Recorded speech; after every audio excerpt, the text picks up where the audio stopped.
Dear कल्याण, मेरा बदलिने मनहरू, मेरा फेरिने तनहरू, आकाश जस्तै फराकिला लाग्ने मेरा सपनाहरू, धरती जस्तै टाढा टाढासम्म फैलिरहने मेरा रहरहरू, कहिले दुःखमा कहिले सुखमा, कहिले उमङ्गमा कहिले पीडामा, मेरा जीवनका पानाहरू पल्टदै जाँदा, जीवनको यो भागसम्म आइपुग्दा मैले जीवनमा धेरै कुराहरू गुमाएकी छु।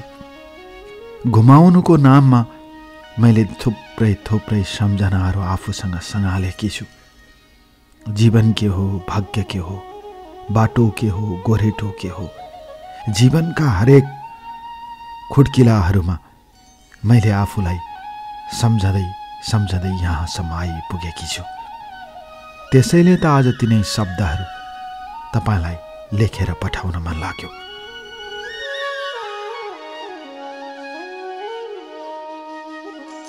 डियर कल्याण, मेरो नाम पूजा विश्वकर्मा हो।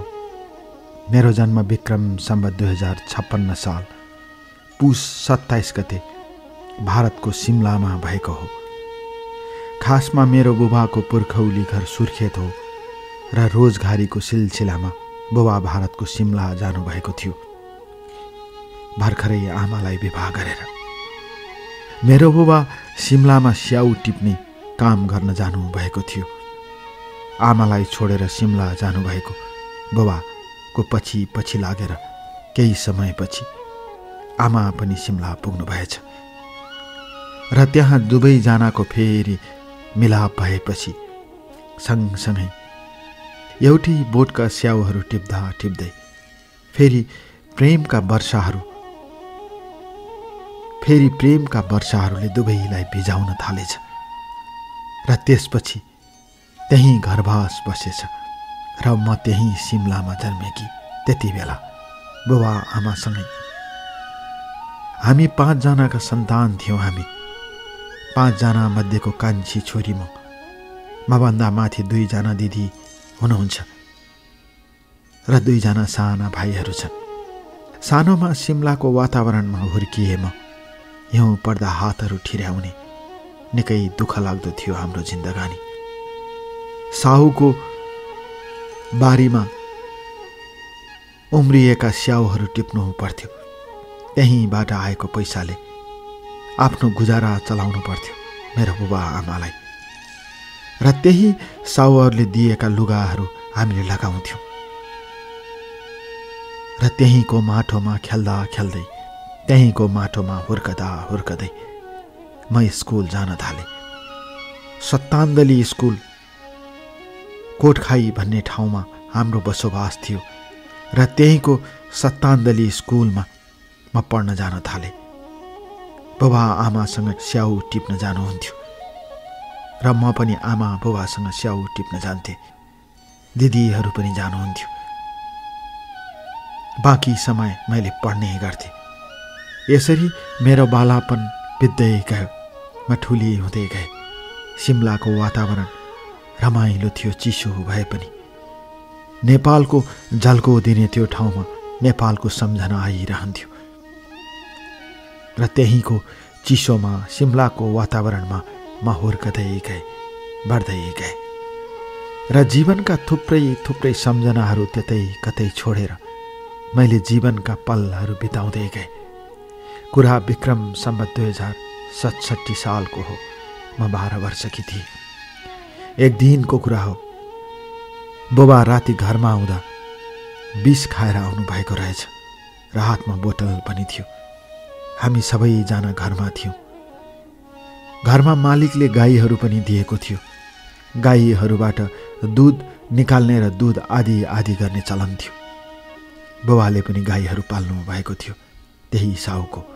त्यसैबाट हामीले गुजारा चलाउँथ्यौँ र बुबाले दहीमा विष हालेर खानु भएछ। मलाई असाध्यै माया गर्नुहुन्थ्यो बुबाले र विष खाएर मुखभरि फिज निकाल्दै बुबा कोठाबाट बाहिर निस्कनु भयो र कापी मागेर केही लेख्न खोज्दै हुनुहुन्थ्यो। तर बुबा त्यही बेहोस हुनुभयो।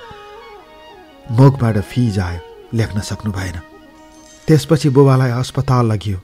म त सानी थिएँ। दिदीहरू आमाले अस्पताल लैजानुभयो। कोटखाईको अस्पतालमा लाग्दा बुबालाई मृत घोषणा गर्यो। त्यो क्षण आज पनि सम्झन्छु म। बुबाले किन विष खानुभयो, बुबाले कपीमा के लेख्न चाहनुहुन्थ्यो, त्यो कुरा अधुरो रह्यो। अहिले पनि मनमा प्रश्न उठ्छ, बुबाले लेख्न खोजेको कुरा के थियो होला। घरिघरि सम्झन्छु म बुबालाई। बुबाले मलाई धेरै माया गर्नुहुन्थ्यो। यति माया गर्ने छोरीलाई छोडेर किन बुबा मर्नुभयो विष खाएर? म अनुत्तरित छु आजसम्म पनि। यसरी बुबाले विष खाएपछि हाम्रो जीवनमा फेरि अर्को दुःखको छेड सुरु भयो। त्यति बेला बुबाको 13 दिनको क्रिया सकिएपछि हामी दिल्ली गयौँ। ठुलो दिदी केही महिना पहिले दिल्ली पुगिसक्नु भएको थियो। दिल्लीमा सिलाइ बुनाइको काम गर्नुहुन्थ्यो। हामी त्यहीँ 40 दिनसम्म बस्यौँ र बुबाको 45 दिनको काम गर्न आमाले दिल्लीबाट हामीलाई लिएर नेपाल आउनुभयो। त्यति बेला हामी सुर्खेत होइन नेपालगञ्जमा गयौँ। नेपालगञ्जको खजुरा स्थित बी गाउँमा मेरो अङ्कल आन्टीहरू बस्नुहुन्थ्यो। हामी त्यही घरमा गयौँ। गाउँमा जाँदा पो थाहा भयो बुबाले सबै सम्पत्ति बेचेर जानुभएको रहेछ। हामी झन टुक्रा हुँदै गयौँ र नेपालगञ्जको खजुरा स्थित बी गाउँमा अङ्कल आन्टीको घरमा हामी सहारा लिएर बस्न बाध्य भयौँ। जीवनको त्यो बाल्यकाल, जीवनको त्यो क्षण, जीवनको त्यो दुःखमा मैले आफूलाई कसरी अगाडि बढाउँदै लगेँ। ढेर कल्याण दुःखले मान्छेलाई कतिसम्म थिच्दो रहेछ म आज सुनाउन चाहन्छु। मेरो कथा तपाईलाई सुनाउन चाहन्छु, बस तपाईलाई। डियर कल्याण, सम्हालिन नसकिने मनका थुप्रै थुप्रै आशाहरू, सम्हाल्दा सम्हाल्दै पनि आफूबाट विचलित हुने जीवनका केही निराशाहरू, आशा र निराशाको घेरामा बाँधिएर फेरि उज्यालो कतै देखिन्छ कि भनेर बाँच्नुपर्ने जीवनको बाध्यता, साराका सारा कुरा जम्मा गरेर मैले जिन्दगानीलाई सङ्घर्षको मैदानमा उतारेकी थिएँ। कहिले लहर जस्तै, कहिले पहरा जस्तै, कहिले उकाली जस्तै, कहिले ओह्राली जस्तै जीवनका थुप्रै थुप्रै रागहरू अलाप्दै सङ्गीत बनाउन नसकेकी म, गीत गुनगुनाउन नसकेकी म, जीवनका लयमा बग्दा बग्दै कतै हराएकी म र हराउने चाहनामा फेरि कतै भेटिएकी म। एउटा अपुरो अपुरो, एउटा अधुरो अधुरो कथा जस्तो मेरो जिन्दगानीको यात्रा सुरु हुन्छ जब म नेपालगञ्जको खजुरा स्थित बी गाउँमा आइपुगेँ। बी गाउँमा लहरै घरहरू थिए। गाउँको वातावरण बिहान बिहान चराहरू कराउँदा आनन्द लाग्थ्यो। पारीतिरका तोरीका बोटहरू पहेँलै फुल्दा खुसीले उन्माद हुन्थ्यो मेरो बालापन। जहाँ बसे पनि, जस्तो बसे पनि बालापनको निर्दोषपनाले मभित्रको दुःखलाई त्यति खोट्याउन सकिन जति आमालाई हुन्थ्यो। त्यति बेला गाउँमा एकजना ओम शान्ति धर्ममा लिप्त भएर सेतो लुगा लगाएर हिँड्नुहुन्थ्यो। सबैले उहाँलाई आदर गर्थे। जिन्दगीको अर्थ, जिन्दगीको वास्तविकता उहाँ बताउँदै हिँड्नुहुन्थ्यो। एक दिन उहाँसँग भेट भयो र उहाँले मलाई काठमाडौँ हिँड, त्यहीँ बसेर पढौला, पढ्ने व्यवस्था हुन्छ, बिहान बेलुका सघाउनुपर्छ भन्नुभयो। उहाँ जस्तो मान्छेले भनेपछि मैले नाइ भन्न सकिनँ र विक्रम सम्वत 2072 सालतिर म काठमाडौँ आएँ र कलङ्कीमा बस्न थालेँ। विद्या मन्दिर सेकेन्डरी स्कुलमा कक्षा 7मा पढ्न थालेँ। म जुन घरमा बस्थेँ त्यो घरको वातावरण अत्यन्तै राम्रो थियो। शिक्षित परिवारको त्यो घरमा मैले पढ्ने वातावरण मनग्गे पाएँ। बिहानै काम सघाउँथे, र स्कुल जान्थे। स्कुलबाट आउँथे र फेरि कामहरू सकाएर म पढ्न बस्थेँ। पढ्ने रहर लाग्थ्यो डियर कल्याण। पढ्नमा खुसी जाग्थ्यो। जे जस्तो भए पनि, काम भिराए पनि, काम राम्रो गरे पनि आफ्नो जीवनको कर्तव्यलाई मैले महसुस गरेर म त्यहाँ आएकी थिएँ। जसले मलाई त्यहाँ लिएर आउनुभएको थियो उहाँको बहिनीको घर थियो त्यो। त्यसैले मलाई त्यहाँ त्यति गाह्रो थिएन, सजिलो थियो। सेतो ड्रेस लगाएर हिँड्ने। उहाँले मलाई ओम शान्तिको बारेमा बताउँदै जानुभयो र कक्षा 7बाट म उत्तीर्ण भएर 8 कक्षामा पुग्दा मेरो आमाले अर्को विवाह गरेको कुरा थाहा पाए। त्यसपछि ममा नरमाइलो र सन्नाटा छाउँदै गयो। दिदीहरू पनि कता कता लाग्नुभयो। एउटा दिदी दिल्लीमा, अर्को दिदी पनि दिल्लीमा, भाइहरू उतै गाउँमा, म यता सहरमा। उहाँले मलाई प्रेरणा दिनुभयो। त्यसपछि म ओम शान्तिमा लाग्नको लागि हिँडेँ। कन्या केटी भएर कहिल्यै विवाह गर्दैन भनेर हिँडेँ। तर समयले, भाग्यले मलाई त्यो ठाउँमा जान दिएन। म अर्कै बाटो अपनाउनु पर्यो। यसरी बिहान 10 बजे स्कुल जाने र बेलुका आउने गर्थे। पढ्दै गए, बुझ्दै गए, जान्दै गए। 2-4 वर्ष मैले त्यहाँ बिताएँ र विक्रम सम्वत 2075 सालमा मैले एसईई पास गरेँ र एसईई पास गरेपछि कुलेश्वरको जनमैत्री क्याम्पसमा पढ्न थालेँ। मैले पत्रकारिता विषय लिएर पढ्ने सोच बनाएकी थिएँ।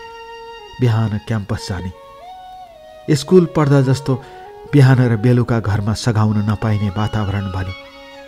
बिहानको काम भ्याउन मुस्किल हुन्थ्यो।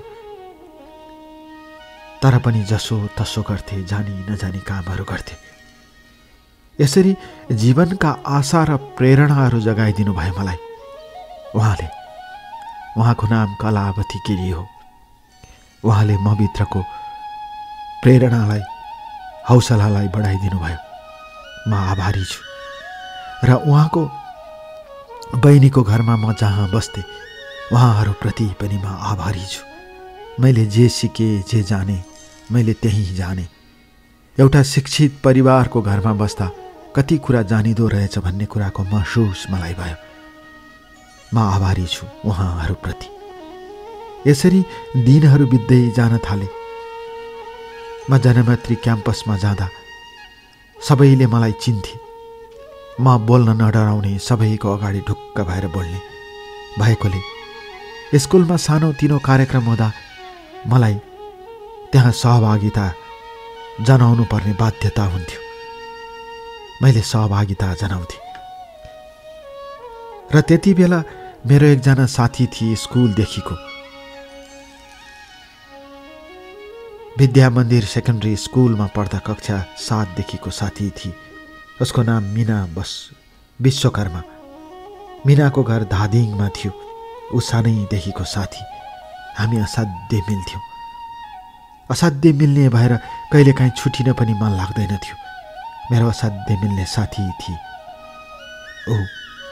र यसरी म त्यहाँ कलङ्कीमा बस्दै जाँदा मिनाको घरमा पनि जाने आउने गर्थे। परिवार आफ्नो जस्तो लाग्थ्यो। एक्लो भए पनि मेरो कोही छ जस्तो लाग्थ्यो मिनालाई देख्दा। यसरी मैले कक्षा 12सम्म त्यहीँ पढ्ने निधो गरेर बसेकी थिएँ। तर कक्षा 12को परीक्षा अगाडिको दशैँमा म नेपालगञ्ज आएँ। र त्यति बेला नेपालगञ्ज आउँदा मलाई फर्केर जान गाह्रो भयो जहाँ म बसेकी थिएँ। त्यसपछि मैले मिनालाई फोन गरेँ र मिनाले पनि मेरो घरमा बस्न भइहाल्छ नि। म त्यहीँ बस्न थालेँ। त्यहीँ नैकापमा बसेर पढ्न थालेँ र त्यहीँबाट म क्याम्पस जान्थेँ। पैसा हुँदैन थियो। कुलेश्वरसम्म हिँडेर गएका दिनहरू सम्झन्छु म। नैकापदेखि गाह्रो हुन्थ्यो। र त्यत्तिकैमा कक्षा 12को फेयरवेल कार्यक्रम हुने भयो। अर्थात् कक्षा 12का विद्यार्थीहरूलाई बिदाई गर्ने हाम्रो पालो आयो। त्यो कार्यक्रममा मैले लेखान्त भुषाल अर्थात् मेरी वास्यकी घिरौलेको पात्र गर्ने दाइलाई बोलाएकी थिए। उहाँ अतिथि भनेर आउनुभएको थियो र त्यहाँ मैले कार्यक्रम होस्ट गरेकी थिएँ।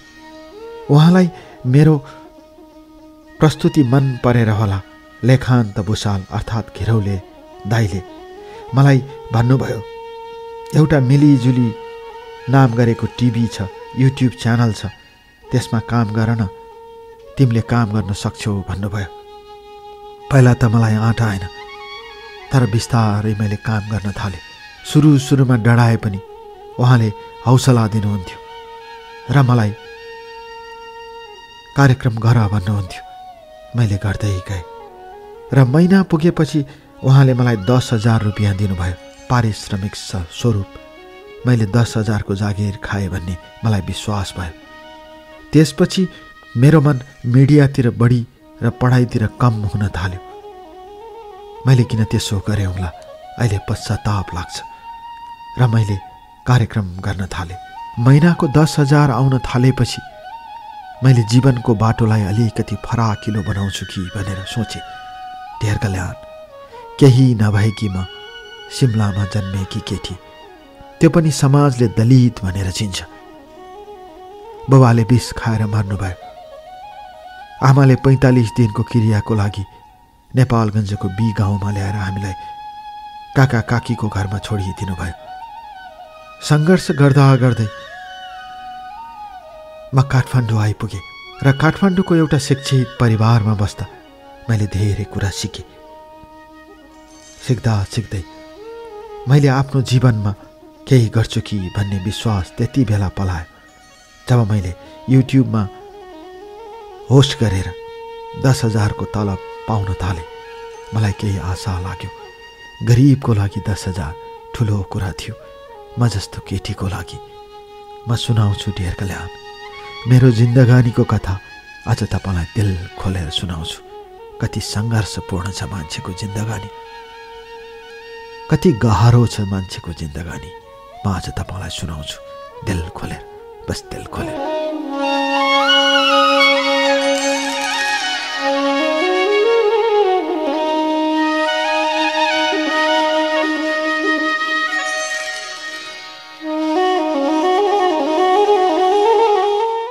ढेर कल्याण, घाम जस्तो छर्लङ्ग उज्यालो हुने जिन्दगानी जब औँसीको रातको गहिराईमा परिणत हुन्छ, जब जीवनका सपनाहरूले पनि अँध्यारो मात्र देख्दा रहेछन्। अँध्यारोमा देखिने सपनाहरू उज्यालो हुन्छ भन्छन्। सपना देखिने र सपनामा सबै कुराहरू उज्याला र प्रष्ट देखिन्छ भन्छन्। वास्तविकता पनि त्यही हो। तर अँध्यारोबाट देखिने उज्यालोका सपनाहरूले अँध्यारोलाई तोडेर जान सक्दो रहेनछ। सपना देख्दासम्म मात्र हो, सपना देखेपछिको अँध्यारो त त्यही हो जहाँ आफू अवस्थित भइएको हुन्छ। कहिलेकाहीँ म सम्झन्छु मेरा तिनै पुराना सपनाहरू, कहिलेकाहीँ सम्झन्छु म मेरा तिनै पुराना सपनाका धरातलहरू। त्यही धरातलमा टेकेर उभिनु पर्ने जिन्दगानी, त्यही धरातलमा टेकेर बस्नु पर्ने जिन्दगानीहरू। कहिले टाढा कहिले पर, कहिले दूर बस्तीसम्म चियाउनु पर्ने तिनै पुराना दुःखका दिनहरू म आज चियाउन चाहन्छु ढेर कल्याण र तपाईँलाई लेख्न चाहन्छु म मेरो वास्तविक कथा। यसरी म कलेज पढ्दा पढ्दै 12 कक्षामा अध्ययन गर्दा गर्दै म मिडियातिर लाग्न थालेँ। त्यसपछि पढाइमा ध्यान कम जान थाल्यो। कहिले कहाँ रिपोर्टिङ गर्न जानुपर्ने, कहिले कहाँ प्रोग्राम खिच्न जानुपर्ने। म त्यतातिर जान थालेँ। मलाई त्यतातिरको लत बढी लाग्यो। म चाहन्थेँ केही गरेर देखाउँछु मेरो टुहुरो जिन्दगानीमा। अब आमाले पनि अर्कोसँग विवाह गरेर गइसकेपछि मसँग के नै बाँकी छ र? दिदीहरू उतै दिल्लीमा छन्, भाइहरू सानै छन्। मैले केही गर्नुपर्छ भन्ने सपना मनमा बोकेर म हिँडिरहेँ। त्यसपछि समय बित्दै जाँदा त्यो मिलिजुली चलाउने दाइको च्यानल राम्रोसँग चलेन। त्यसपछि म सैगाली खबर अनलाइनमा काम गर्न थालेँ। अहिले थाहा अनलाइन भएको छ त्यो। मेरो 12,000 तलब थियो। 12,000 तलब पाएपछि मलाई अलिकति खुसी लाग्यो। विक्रमसम्म 2076 सालको चैत्र महिनाको कुरा हो। मेरो परीक्षा नजिक आइरहेको थियो। त्यति बेला सिन्धुपाल्चोकको चौतारामा जातीय घटनामा कुटाकुट भएको थियो। त्यो मेरो लागि विशेष कार्यक्रम थियो, किनकि म पनि कानुनले होइन, समाजले जातीयता छुट्याएर अलिकति पर राख्ने बुबा आमाको छोरी भएको कारणले होला मलाई त्यो कुरामा विशेष इच्छा जाग्यो र म सिन्धुपाल्चोकको चौतारा गएँ। जानै पर्ने भयो। जातीय घटनामा कुटाकुटको रिपोर्टिङ लिन गएकी मैले मेरो परीक्षा छोडेँ 12 कक्षाको। अहिले पछुतो लाग्छ मैले किन त्यसो गरेँ होला भनेर। तर पनि त्यो रिपोर्टिङ गरेर आएँ। मैले आफ्नो काम कर्तव्य सबै गरेँ। अनलाइन टिभीका बारेमा सबै कुरा जान्दै गएँ। त्यसपछि म साथीकोमा बस्न सकिनँ। अनामनगरमा एउटा हस्टेल थियो। म त्यही हस्टेलमा बस्न थालेँ। 8,000 तिर्नु पर्थ्यो। तर त्यहाँ नियम के थियो भने बेलुका 8 बजे खाना खाइसक्नु पर्ने नियम थियो। सबैले त्यसै गर्थे। तर म कहिले कहाँ पुग्दा, कहिले फर्केर आउँदा 9-10 बजेको हुन्थ्यो। 10 बजेतिर खाना रहँदैन थियो। कति दिनहरूमा त मैले 1 प्लेट मोमो लगेर बेलुका आधी र बिहान आधी प्लेट मोमो खाएर हिँडेकी छु। र त्यति बेला 8,000 होस्टेलमा दिने गर्थे। 4,000ले सबै पुर्याउनु पर्ने। अलि पैसा उता खजुरातिर पनि पठाउनु पर्ने। 1,000-1,500 रुपियाँ। यति हुँदासम्म पनि मैले हिक्मत हारिन र त्यही रङ्गीन टिभीमा काम गर्न थालेँ। पछिल्लो समय थाहा अनलाइन छोडेर खाने पैसा हुँदैन थियो। मैले अघि नै अवगत गराएँ। मैले धेरै दुःख गरेँ। रङ्गीन टिभीमा जाँदाको जुन कुरा भएको थियो त्यो पछि व्यवहारमा परिणत हुन नसकेपछि मलाई पैसाको अभाव हुँदै गयो। मसँग पैसा भएन। मलाई कसैले धोका दिए जस्तो लाग्यो। मलाई कसैले झुटो बोले जस्तो लाग्यो। डियर कल्याण। र समयमा पैसा नआएपछि हस्टेलमा पैसा तिर्न गाह्रो हुँदै थियो। त्यति बेला एउटा खबर आयो। बसन्तपुरको मन्दिर छेउमा एउटी 6-7 वर्षकी केटीले पानी बेचे भनेर। त्यसपछि युट्युबका च्यानलहरू त्यहाँ पुगे। म पनि पुगेँ र त्यसलाई हामीले प्रसारण गर्यौँ। हामीले न्युज कभर बनाएर प्रसारण गर्न थाल्यौँ। त्यो बच्चाको आमा बिरामी हुनुहुन्थ्यो। बुबा बिनाको बसन्तपुरमा सानो भाडा लिएर बसेकी ती आमाले आफूले नसकेपछि छोरीलाई पानी बेच्न पठाउनु भएको रहेछ। र त्यो हामीले गरेको रिपोर्टिङले केही पैसाहरू जम्मा भयो। मसँग पनि पैसा थिएन र केही पैसा मानिसहरू हामीलाई भेटेर हामी मार्फत उहाँलाई भेटाइदिन्थ्यौँ र पैसा उहाँको आमालाई दिनुहुन्थ्यो कतिले, र कतिले हामी मार्फत आएको पैसा हामीले नै दिने गर्थ्यौँ। एकपटक ठुलो रकम मैले उहाँलाई लगेर दिएँ र त्यति बेला आफ्नो सारा कथा सुनाएँ। मलाई 20,000 रुपियाँ दिनुहोस्, म पछि आफ्नो पैसा आएपछि तिरिदिन्छु भने। उहाँले मेरो दुःख देखेर हुन्छ अहिले पैसा आइरहेको छ, यो 20,000 रुपियाँ लिएर जानु भनेर दिनुभयो। त्यो पैसा लगेर मैले 16,000 हस्टेलमा तिरेँ। अब बाँकी के गर्ने? रङ्गीन टिभीको पनि पैसा आउने बाटो कतै नदेखेपछि म काठमाडौँमा बस्न नसकेर हिक्मत नहारे पनि म फेरि नेपालगञ्जको त्यही खजुरा स्थित बी गाउँमा गएर बस्न थाले र त्यहाँ बस्दा मलाई अचानक विनयजङ बस्नेतले फोन गर्नुभयो र उहाँसँग मेरो परिचय थियो काठमाडौँमा रहँदा। एउटा युट्युबमा काम गर्ने प्रस्तोताको कारणले र मिडियामा काम गर्ने कारणले मैले थुप्रै न्युजहरू उहाँको पनि कभर गरेकी थिएँ। त्यसैले उहाँले मलाई चिन्नुहुन्थ्यो र त भनेर बोलाउनुहुन्थ्यो। बेवारिसे लास व्यवस्थापन तथा पुनर्जीवन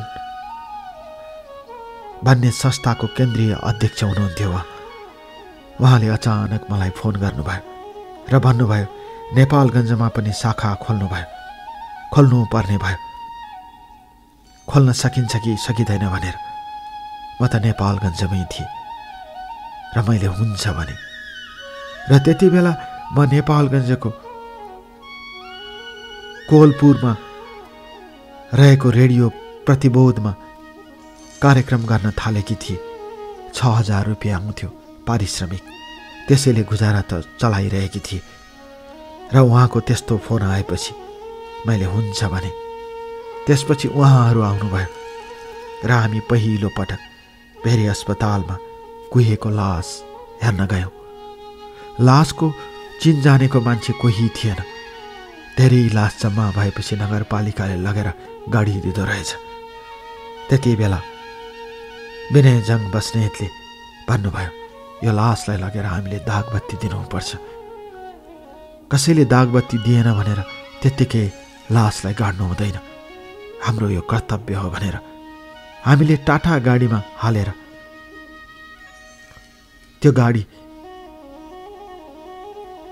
हामीले टाटा गाडीमा त्यो लास हाल्यौँ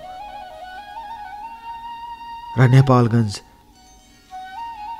कोलपुर नजिकैको मान खोलामा लगेर दागबत्ती दियौँ। कहिले लास नछोएकी म पहिलो पटक लास छोए डेर कल्याण र मान खोलामा गएर मैले र विनयजङ बस्नेतले दागबत्ती दियौँ। आत्माको चिर शान्तिको कामना गर्यौँ। पहिला लास छुँदा डराएकी म फर्केर आउँदा आनन्दको अनुभव भयो। मलाई यति आनन्द लाग्यो डेर कल्याण, पैसा नभए पनि, आफूसँग खाली हात भए पनि, खल्ती खाली भए पनि त्यो लास चलाएको दिन मलाई आनन्द लाग्यो। सोचे एउटा मरिसकेको लासको उद्धार त गरेँ मैले र त्यसप्रति म आभारी भए विनयजङ बस्नेतप्रति। हाम्रो उमेर 20 वर्षको फरक थियो। यति बेला म 22 वर्षकी छु भने उहाँ 45 वर्षको हुनुहुन्छ। 20 भन्दा बढी उमेरको फरकमा रहेको त्यो सम्बन्धले हामीलाई कसरी अगाडि डोर्याउँदै लान्छ। डेर कल्याण, म सुनाउँछु आज तपाईँलाई मेरो कथा, बस मेरो आफ्नो कथा।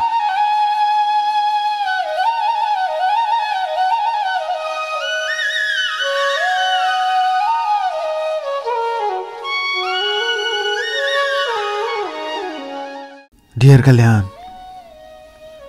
कहिलेकाहीँ जीवनका बाटाहरू नचाहेर पनि बदल्नु पर्दो रहेछ। कहिलेकाहीँ जिन्दगानीमा समयले बाटो बदलिदिँदो रहेछ। कहिलेकाहीँ जिन्दगीमा आफैले बाटो बदल्नु पर्दो रहेछ। समयले बदल्ने बाटो र आफूले बदल्ने बाटो फरक हुँदो रहेछ। त्यही फरक छुट्याउन नसक्दा मानिसहरू हिँड्ने वाहनामा भौतारिँदा रहेछन्, कता कता पुग्दा रहेछन्। कतै टाढा दूर बस्तीमा पुगेका मान्छेहरू, कतै टाढा दूर बस्तीमा गएर हराएका मान्छेहरू आफ्ना कथाका पानाहरूमा अल्झिँदा रहेछन् र अल्झिँदै लटपटिँदै बग्दै जाने जिन्दगीको कथा फेरि पनि बगिरहँदो रहेछ। चाहेर पनि नचाहेर पनि, रोएर भए पनि हाँसेर भए पनि गुजार्नै पर्ने जिन्दगीका बाटोहरू कतै लामा हुन्छन्, कतै अप्ठ्यारा हुन्छन्, कतै दुःखदायी हुन्छन्। तिनै दुःखदायी कथाका पानाहरू आज म सुनाउँछु डेर कल्याण तपाईँलाई। मैले अघि नै अवगत गराएँ, यसरी मिडिया क्षेत्रमा लाग्दा खेरि नै मैले विनयजङ बस्नेतलाई राम्रोसँग चिन्थे। पछि नेपालगञ्जमा शाखा खोलेपछि नजिक हुनु स्वाभाविकै थियो। ललितपुरको टिकाथलीमा विनयजङ बस्नेत जन्मनु भएको थियो। काठमाडौँ उपत्यका स्थित ललितपुरको टिकाथलीमा बुबा महालेखा परीक्षकको कर्मचारी। बुबा महालेखामा जागिर गर्नुहुन्थ्यो। 15 वर्षको उमेरमा उहाँले आमालाई गुमाउनु भयो र घरको सबै जिम्मा लिनुभयो। 20 वर्षको उमेरमा विनयजङले काठमाडौँ उपत्यकाभित्रको ललितपुरको इमाडोलबाट विवाह गर्नुभयो। एउटा छोरीको जन्म भयो। अहिले छोरी अस्ट्रेलियामा छिन्, उहाँको छोरी। तर बिस्तारै बिस्तारै साथी सङ्गतको कारणले भनौँ या आफ्नै कारणले भनौँ उहाँ नराम्रोसँग कुलतमा फस्दै जानुभयो। कुलतबाट निस्कनै नसकेपछि परिवारलाई गाह्रो हुनु स्वाभाविकै थियो, जसलाई पनि हुन्छ नै। त्यसपछि श्रीमतीले लाखौँ कोसिस गरे पनि सक्नु भएन र उहाँले उचित ठान्नुभयो, अब म माइती गएर बस्छु। त्यसपछि उहाँ इमाडोल गएर बस्नुभयो। यो सबै देखेर होला विनयजङको बुबालाई पनि देखदार लागेर होला एक दिन थाहै नदिएर बुबा घरबाट निस्कनु भयो र एकजना साथीको घरमा पुग्नुभयो लाजिमबाट। र साथीको घरमा पनि धेरै बस्नु भएन र लाजिमबाडबाट फर्कने बेला गाडीले हानेर उहाँको बुबाको मृत्यु भयो। यो कुरा घरमा थाहै भएन।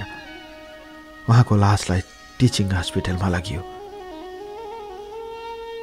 र त्यसपछि मृत्यु घोषणा गरेर लासलाई त्यहीँ राखियो। विनयजङ यता कुलतमा फसेको, घरको सबै लथालिङ्ग, आमा नभएको त्यो परिवारको विचलन सँगसँगै कुलतमा फसेको विनयजङले बुबालाई केही दिनपछि मात्र पत्ता लगाउनु भयो र उहाँ बुबाको लास लिन टिचिङ हस्पिटलमा पुग्नुभयो। त्यहाँ पुग्दा बुबाको लास मात्र थिएन, त्यहाँ थुप्रै मरेका मान्छेहरूको लास थियो बुबा जस्तै। उहाँले आफ्नो बुबाको लास चिनेर पशुपतिमा लगेर दाह संस्कार गर्नुभयो र मलाई भनेअनुसार उहाँले त्यही दिन अठोट गर्नुभयो कि म सबैको छोरा भनेर लास जलाउँछु। उहाँले त्यही सोच्नुभयो।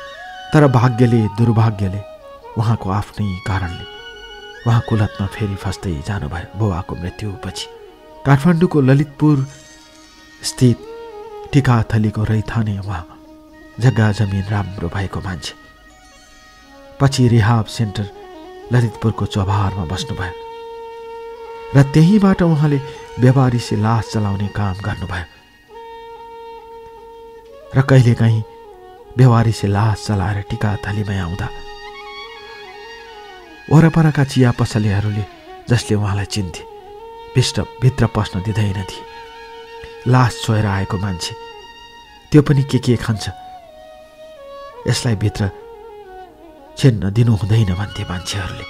नराम्रो सोच्थे। चिया खाँदा पनि गिलास धुनुपर्छ भन्ने शर्त राख्थे। उहाँले त्यस्तै सुनाउनुहुन्छ अचेल। यसरी उहाँले आफ्नो कामलाई अगाडि बढाउँदै जानुभयो। मान्छेहरूले पागल भन्थे उहाँलाई। कुलतमा फसेको छ, दुनियाँका लासहरू जलाएर हिँड्छ, यो कस्तो मान्छे हो भन्थे। नाना थरीका नाना भाती कुरा लगाउँथे। कुलतले कमजोर भएको मन उहाँको। मान्छेहरूले नाना आरोप लगाउँदा अझ झन कुलतमा फस्दै जानुभयो। यसरी उहाँसँगको पछिल्लो परिचयले मलाई अलिकति प्रेरणा दियो। ढेर कल्याण। जब मैले मरेको लास भेरी अस्पतालबाट छोएर नदीमा लगेर मान खोलामा लगेर दागबत्ती दिने कुरामा सहभागिता जनाए, त्यो दिनदेखि मभित्रको आस्था, मभित्रको विश्वास झन् जागेर आयो। म पनि यो काम गर्छु भनेर मलाई अझै पनि याद छ त्यो दिन साँझ मानखोलाको व्यवहारिसी लास विनय, म लगायतको 8 जनाको टिमले लास जलाएका थियौँ। म र विनयले त्यो व्यवहारिसी लासलाई दागबत्ती दिएका थियौँ। यसरी त्यो दिनदेखि संस्थागत रूपमा म नेपालगञ्जमा बसेर त्यो काम गर्दै जान थालेँ। विनयले काठमाडौँबाट सम्पर्क गर्नुहुन्थ्यो। संस्थाको काममा काठमाडौँ जाने आउने भइरहन्थ्यो। त्यही क्रममा थुप्रै लासहरू मैले काठमाडौँमा पनि जलाएँ उहाँसँग मिलेर, र नेपालगञ्जमा पनि त्यहाँका वरपरका व्यवहारिसी लासहरू लगेर दागबत्ती जिँदै मानखोला लगायत अन्य ठाउँहरूमा लासहरूको संस्कार गर्दै गए। मैले के काम गरिरहेकी छु मलाई थाहा थिएन डियर कल्याण। मैले कस्तो काम गरिरहेकी छु मलाई थाहा थिएन, तर मलाई यति थाहा थियो मैले जे गरेकी छु मेरो आत्मालाई खुसी भइरहेको छ। त्यसैले म यही गर्न चाहन्छु। म गरिबकी छोरी, समय र समाजले दिएको लालछना अनुसार म विश्वकर्माकी छोरी, दलितकी छोरी। पैसा भएन जिन्दगीमा कहिल्यै पनि, सधैँ दुखमा हुर्के। अर्काको घरमा जुठो भाँडा माझेर, अर्काको मझेरी पोतेर, अर्काको बारीमा गएर, अझ त्योभन्दा पनि सानैमा राम्रोसँग हिँड्न नसक्ने हुँदै साउहरूको बगानमा गएर स्याउ टिपे, बाबा आमासँगै काम गरे। जिन्दगी दुःखमा बित्यो, जिन्दगी बिरहमा बित्यो, जिन्दगी पीडामा बित्यो। तर पनि कहिल्यै रुन जानिन, रोए पनि एक्लै रुन्थे। अनामनगरका हस्टेलमा पैसा तिर्न नसक्दा हस्टेल छेउको घरमा बसेर धेरै बेर रोएकी छु। मान्छेले देख्छन् कि भनेर बाटोको छेउमा बसेर रोएकी छु। पैसा हुँदैन थियो डियर कल्याण। काठमाडौँको जाडो मनग्गे भोक लाग्थ्यो। खल्तीमा पैसा हुँदैन थियो। कयौँ पटक बाटो हिँड्दा खाजा पसलमा थुक निलेर हिँडेकी छु, रोएर हिँडेकी छु। बिरहका दिनहरू, बिरहका गाथाहरू जति लेखे पनि सकिँदो रहेनछ। त्यसैले त आज दिल खोलेर लेख्न मन लागेको छ। त्यसैले त आज दिल खोलेर सुनाउन मन लागेको छ। डियर कल्याण, तपाईलाई मेरो कथा म आज सुनाउँछु। मेरो बाँकी कथा बस तपाईलाई।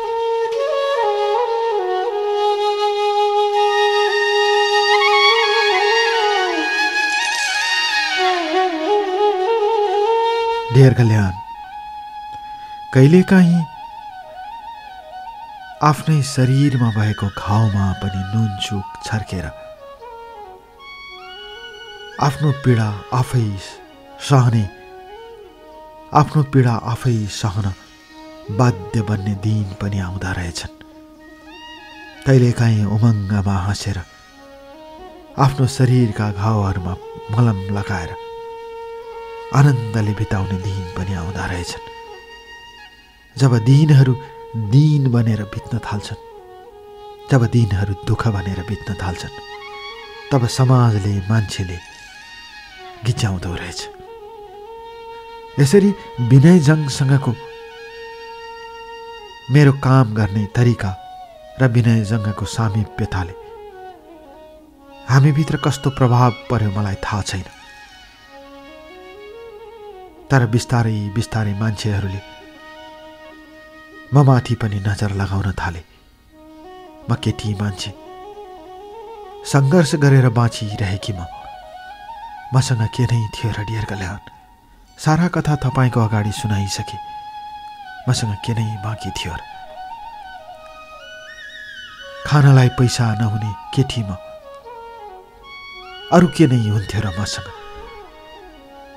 तर समयले, भाग्यले एउटा काम गर्ने बहानामा व्यवहारिसी लासलाई दागबत्ती दिने अवसर जुटाइदियो। त्यसबाट म खुसी भए। यसको प्रेरणा म त्यही ओम शान्तिमा जाँदाका दिनहरूलाई सम्झन्छु। मलाई ओम शान्तिमा लाग्न प्रेरणा दिने माता कलावती गिरी, जसको कारणले म ओम शान्तिमा गएकी थिएँ। तर त्यति बेला समय र परिस्थितिले म त्यसलाई निरन्तरता दिन सकिनँ। र कक्षा 12 मा पढ्दा मैले एकजना दाइ जो आँखा देख्नु हुँदैन थियो, उहाँको लागि मैले परीक्षा लेखिदिएकी थिएँ र उहाँ प्रथम श्रेणीमा पास हुनुभयो 12 कक्षा।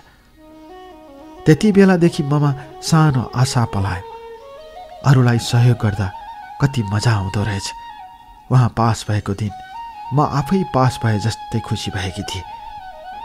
र त्यसपछि विनय जङसँग भेटेपछिका दिनहरूमा र नेपालगञ्जमा शाखा खोलेका दिनहरूमा म व्यवहारिसे लासहरूलाई छुन डराउने केटी म बोकेर गाडीमा राखेर लैजान्थेँ र पारे मान घोनामा लागेर दागबत्ती दिन्थे। दागबत्ती दिँदा एक किसिमको आनन्दको अनुभूति हुन्थ्यो। डियर कल्याण, यो संसारमा कोही नभएर अस्पतालमा सडेका लासहरू तिनीहरूका छोराछोरी छन् होला, हुन्छन् होला, थिए होला, तर खै कता गए कता। तिनै व्यवहारिसे लासहरूलाई एउटा संस्कार गरेर जब दागबत्ती दिइन्थ्यो तब आनन्दको अनुभूति मिल्थ्यो। यो सेवा सधैँ गरिरहन पाऊँ जस्तो लाग्थ्यो। र त्यसपछि विनय जङसँगको सामिप्यताले अझ यसमा प्रेरणा थप्दै गयो। र त्यसपछिका क्रममा विनय जङ बस्नेतसँग मैले अझ नजिक भएर काम गर्ने मौका पाएँ। धेर कल्याण, तपाईँलाई थाहै होला सपना रोकाको कहानी जो बीबीसीले समेत प्रसारण गरेको थियो। सपना रोका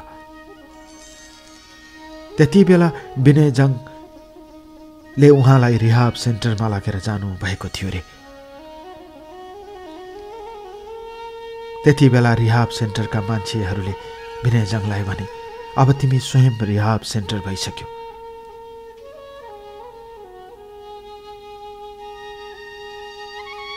तिमीलाई अब यहाँ आउनु जरुरी छैन। त्यति भनेपछि उहाँले सपना रोकालाई लिएर छोरी जस्तै मानेर मलाई दागबत्ती दिने तिमी हो भनेर सम्झिनु भएको थियो। तर पछि विभिन्न कारणले सपना रोकासँगको सामिप्यता र सपना रोकासँगको छलछामले उहाँ दिक्क हुनुभयो र फेरि फ्रस्ट्रेट भएर नसामा जान थाल्नुभयो। विनय जङ बस्नेत, मलाई सबै कुरा थाहा थियो डियर कल्याण, तर मैले केही गर्न सकेकी थिएन त्यति बेलासम्म। अहिले सपना रोका कहाँ हुनुहुन्छ थाहा छैन, तर विनय जङले आफ्नो छोरी जस्तै ठानेर मलाई दागबत्ती दिने तिमी भन्नुभएको कुरा मलाई सुनाउनु भयो। म केही बोल्न सकिनँ। सपना रोकाको नाममा धेरै कुराहरू भए। विनय जङ ओझेलमा परेर सपना रोका सबैको माझमा छाउनु भयो। उहाँले गरेको कामको म तारिफ गर्छु, तर त्यसको पछाडि एउटा निरीह दुर्व्यसनीमा फसेको मान्छे भनेर उसको पछाडिको भूमिकालाई त्याग्न मिल्दैन थियो जस्तो लाग्छ डियर कल्याण। विनय जङको एउटा बानी नराम्रो के थियो भने उहाँले सबलाई विश्वास गर्नुहुन्थ्यो र विश्वास गर्दा गर्दै मान्छेहरूले उहाँको यति खोइरो खन्थे किनकि उहाँ आफै दुर्व्यसनीको मान्छे। राम्रो नजरले मान्छेले हेर्दैन थियो कतिपयले, जसले नजिकबाट चिन्थ्यो उसले विनय जङ को हो भनेर चिन्थ्यो। र त्यही नजिक मध्येकी म थिएँ। र उहाँ फेरि नसामा जान थालेपछि मलाई लाग्यो अब मैले यो बाटो बदल्नुपर्छ, आफ्नो बाटो। र त्यति बेला हाम्रो संस्थाको केन्द्रीय बैठक भयो र त्यति बेला 27 वटा जिल्लामा थियो। हाम्रा शाखाहरू अहिले 52 वटा जिल्लामा छन्। सबै जिल्लाका प्रतिनिधिहरू आए र त्यति बेला मैले सबैको सामु भने विनय एक्लै हुनुभयो। सपना रोकालाई उहाँले छोरी जस्तै मान्नु भएको थियो। तर सपना रोका पनि अब फेरि नमिल्ने गरी फुटेको भाँडो जस्तै भएर दुवै जान छुटिए। अब त्यो सम्भावना भएन। उहाँ कुलतमा हुनुहुन्छ भन्ने कुरा बार बार मानिसहरूले भन्दै आउँछन् र त्यसैको फाइदा उठाउँदै गएका छन्। विनयजङ बस्नेत को हो भन्ने कुरा मैले चिनेकी छु। उहाँ एउटा असल मान्छे हो, मनको असल हो। दुर्व्यसनीमा फस्यो भन्दैमा उहाँ खराब हो भन्न मिल्दैन। उहाँ असल मान्छे हो। उहाँ अस्ट्रेलियामा रहेकी आफ्नी छोरीलाई यति माया गर्नुहुन्छ म भनेर शब्दमा लेख्न सक्दिनँ। उहाँसँग त्यति माया छ, स्नेह छ। तर दुर्व्यसनीको आवरणमा मान्छेले फाइदा उठाइदिन्छन्। उहाँले आफ्नो घरखेत फाइनान्स कम्पनीमा राखेर पैसा झिकेर व्यवहारिसे लास जलाएर हिँड्नुभयो। आफ्नो बुबालाई जलाएको दिनदेखि उहाँमा एउटा उत्प्रेरणा जाग्यो। दुर्व्यसनी गर्दैमा मान्छेले नराम्रै स्वच्छ भन्ने कहाँ हुन्छ र? दुर्व्यसनीभित्र पनि राम्रा सोचाइहरू हुन्छन्, राम्रा विचारहरू हुन्छन्। दुर्व्यसनीमै शिकार भएका मान्छेहरू दुनियाँका ठुल्ठुला गायकहरू बनेका छन्, लेखकहरू बनेका छन्। दुर्व्यसनीको आवरणभित्र मान्छेका विचारहरू सकारात्मक पनि हुन्छन्। विनयजङ बस्नेत त्यसैको उदाहरण हो भने मैले किन सपोर्ट लिए डियर कल्याण मलाई थाहा छैन। र मैले त्यति बेला घोषणा गरेँ, अब हामी विवाह गर्दैछौँ भनेर। जब यो कुरा बाहिर आयो डियर कल्याण, त्यसपछि सपना रोकासँगको सम्बन्ध र मैले 20,000 सापट मागेको कुरा एकैचोटि निस्कियो। मिडियाले हामी माथि आरोप लगायो, हो मैले लिएकी हो, मसँग पैसा थिएन, मसँग खाजा खाने पैसा समेत हुँदैन थियो, हिँड्ने पैसासम्म हुँदैन थियो। जुन टेलिभिजनमा, जुन युट्युब च्यानलमा काम गर्थे त्यहाँबाट पैसा आएन। मैले सापट मागेँ। त्यही कुरालाई विषय बनाएर म माथि मेरै साथीहरूले समाचार बनाउँदै युट्युबको भ्युर बढ्छ र पैसा आउँछ भनेर आफ्नो खेती गर्दै गए। मैले गरेको गल्ती स्वीकार्छु। यो कार्यक्रम सुनिरहनुभएका सबैका अगाडि गल्ती स्वीकार्छु म। हो, मसँग पैसा थिएन, मैले सापटी लिएँ। खाने पैसा थिएन, म कसैको लागि चोर्न गएन। म एउटा केटी मान्छे, त्यो पनि समाजले दलित ठानेकी केटी। म आफ्नो इज्जतमै बसेँ। मैले पैसा लिएँ, सापटी लिएँ, तिर्न सकेन। तर अहिले तिरिसकेकी छु। मेरो त्यही गल्तीलाई र विनयजङको दुर्व्यसनीलाई ढाल बनाएर धेरै युट्युबरहरूले हामीमाथि पैसा कमाउनको लागि कथा बनाएर प्रसारण गरे।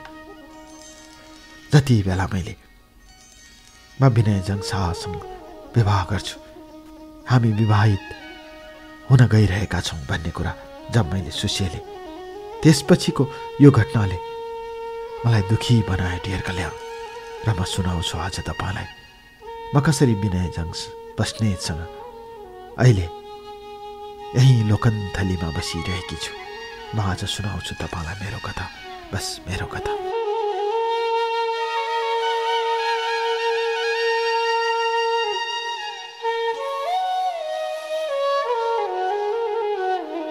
डियर कल्याण, फूलहरूको बीचमा उम्रिएका काँडाहरू र काँडाहरूको बीचमा उम्रिएका फूलहरू, हाम्रो जिन्दगानी पनि त्यस्तै हो। हामी जिन्दगानीलाई फूलभित्र उम्रिएका काँडाहरू, मलाई लाग्छ यो जिन्दगानीमा फूल सँगसँगै काँडाहरू पनि उम्रिएका हुन्छन् र काँडाहरूको बीचमा पनि फूल फुल्ने गर्छन्। फूल जस्तो जिन्दगानी र काँडा जस्तो जिन्दगानी, दुई बेमेल चीजहरूको जिन्दगानीमा म काँडै काँडाको बाटो हिँडे जस्तो लाग्छ। तर त्यति हिँड्दा पनि आफूलाई थकित महसुस नगरेको मेरो यो जिन्दगानीमा मैले थुप्रै चीज गुमाएकी छु जस्तो लाग्छ। बाल्यकालमा अभावमा बाँचेकी म उमेर ढल्कदै जाँदा, ठुली हुँदै जाँदा, पढाइलाई सँगसँगै लाँदा अरूको घरमा काम गरेर हुर्केकी म के गर्न सक्छु र जस्तो लाग्थ्यो। तर कहिलेकाहीँ मनभित्रको प्रेरणाले आफूलाई हौसला जगाउँथ्यो। जब म 8 कक्षामा पढ्दा ओम शान्ति धर्मतिर लागे, त्यति बेला सेवा के हो भन्ने कुरा थाहा भयो र त्यसमा लाग्दा लाग्दै 12 कक्षामा आँखा नदेख्ने दाइलाई मात्रै लेखिदिएर उहाँ पास भएकोमा मलाई आनन्द मिलेको थियो। दुईवटा प्रेरणाको स्रोत हुँ म र त्यहीबाट म जिन्दगीको यात्रामा हमेशा सकारात्मक सोचले अगाडि बढिरहेकी एउटी केटी थिए म त्यति बेला। 12 कक्षा पढ्ने दाइको उहाँले जे भन्नुहुन्छ मैले मात्र लेखिदिएकी हुँ। मैले आफ्नो दिमागले लेखेकी होइन, उहाँको कुरा लेखिदिएकी हुँ। त्यति गर्दा त मलाई आनन्द मिल्यो भने म स्वयं व्यवहारिक लासहरू उठाउँदा मलाई त्योभन्दा हजारौँ गुणा आनन्द लाग्छ। डियर कल्याण अचेल, त्यसैले त आज यो कथा तपाईँलाई सुनाइरहेकी छु। यसरी विनय जङसँगको त्यो कुराले अझ अगाडि नराम्रो बाटोहरू हाम्रो लागि तय हुँदै गयो। मेरो 20,000 को कारणले म माथि दाग लाग्यो, विनयमाथि त धेरै दाग लाग्यो। उहाँले जसलाई छोरी जस्तो मान्नु भएको थियो, जसको कारणले संस्थामा विभिन्न किसिमका मान्छेहरूले चलखेल गरे र त्यसपछि विनयलाई 24 दिन टेकुमा राखियो प्रहरी हिरासतमा। म भेट्न जान्थे। विनयलाई देख्दा मलाई माया लाग्थ्यो। दुर्व्यसनीको आवरणमा मान्छेले कसरी फाइदा उठाउँछन् भन्ने कुरा मैले छर्लङ्ग देखेकी थिएँ। मेरो 20,000 को केस बाहिर आएपछि र विनयलाई सपना रोकासँगको कुराले मिडियामा ल्याएपछि हामी दुवैमाथि नराम्रो किसिमको दाग लाग्यो जस्तो लाग्यो मलाई। डियर कल्याण, तर मैले विनयलाई हेर्थेँ। जसलाई नजिकबाट चिनिन्छ नि, उसका गुणहरू मात्र देख्ने गरिन्छ। सायद त्यसैलाई प्रेम भनिन्छ होला। हामी जसलाई प्रेम गर्छौँ उसका राम्रा कुरा मात्र सम्झन मन लाग्छ। सायद त्यसैलाई प्रेम भनिन्छ होला। विनयसँगको मेरो सामिप्यताले मलाई त्यही सिकायो। 24 दिन विनय जङ टेकुमा बस्दा म भेट्न गइरहन्थेँ र त्यही क्रममा हाम्रो मायाले अर्को रूप लिएर विवाह गर्ने सहमतिमा गयौँ हामी। विक्रम सम्वत 2078 सालको अष्टमीको दिन गुहेश्वरीमा विवाह गर्ने कुरा भयो। विनय 24 दिनपछि प्रहरी हिरासतबाट निस्किएपछि हामीले धेरै सोच्यौँ र त्यति बेला विनयले मलाई भन्नुभयो, बेवारिसे लास उठाउनको लागि मैले केही पैसा ब्याङ्कबाट लिएको थिएँ जग्गा धिचो राखेर, त्यो पैसा तिर्नु छ। उहाँले आफ्नो गुनासो सुनाउनु भयो। मानिसहरूले भन्थे दुर्व्यसनीमा फसेको मान्छे, दुर्व्यसनीको शिकार भएको मान्छेले निकालेको पैसा दुर्व्यसनीमा खर्च गरे होला नि भनेर आरोप पनि लगाए। होला, त्यो पनि होला, म मान्छु। तर यदि त्यही हो भने विनयजङ किन बेवारिसे लास उठाउँदै दागबत्ती दिँदै हिँड्नुहुन्छ? मेरो मनमा यही प्रश्न जाग्यो डियर कल्याण। मान्छेलाई जब मान्छे कमजोर हुन्छ, जब मान्छे नराम्रो दाग लाग्छ, तब उसलाई नराम्रो कुरा बोलिदिन कुनै गाह्रो हुँदो रहेनछ। तर मैले विनयजङभित्रको सकारात्मक कुरा देखेँ। यतिखेर अस्ट्रेलियामा बसिरहेकी छोरीलाई उहाँ कति माया गर्नुहुन्छ त्यो मलाई थाहा छ। मैले अघि नै अवगत गराएँ।